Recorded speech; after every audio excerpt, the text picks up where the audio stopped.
अस्सलाम वालेकुम जनाब, कैसे हो आप सब? I hope so guys you all are doing absolutely great and fine. So guys we are back again with another video and today's video is Israel और फ़लस्तीन के ऊपर वीडियो होने वाली है गाइस आज की.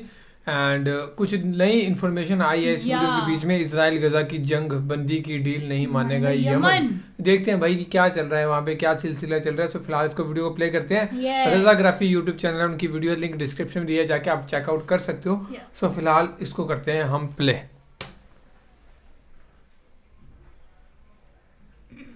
कंटेंट 1.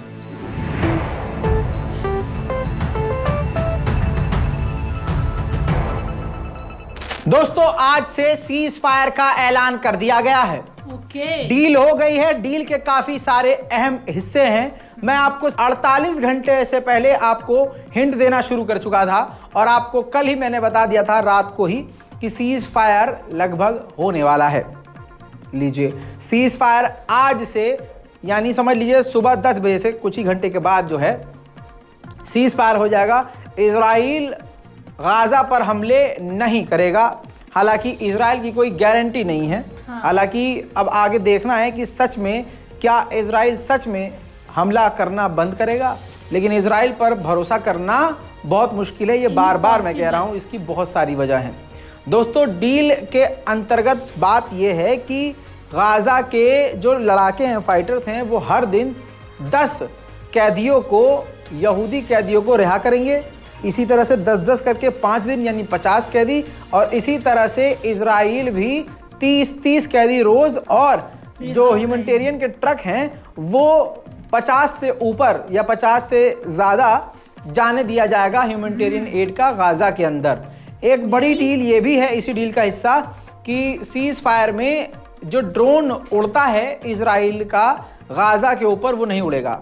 यानी गाजा के ऊपर जिस तरह से ड्रोन उड़ाकर इजराइल नजर रखता है, इस सीज फायर के दौरान ड्रोन तक गाजा के आसमान पर नजर नहीं आएंगे. ये बात क्लियर है. अब आगे डिटेल में क्या है वो छोड़ दीजिए. यमन ने पहले ही मना कर दिया, कल ही मना कर दिया था कि इस डील का हिस्सा हम नहीं हैं. दोस्तों इसी के साथ साथ बयान देने के बाद यमन ने उसी वक्त इजराइल पर हमला किया और आज भी इजराइल पर हमले किए हैं.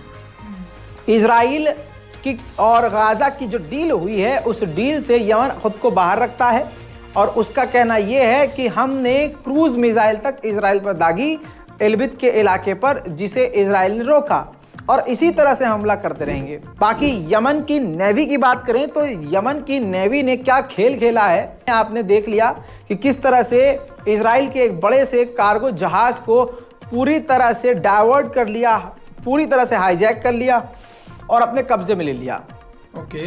अब यमन की नेवी ऑफिशियली सामने आई है.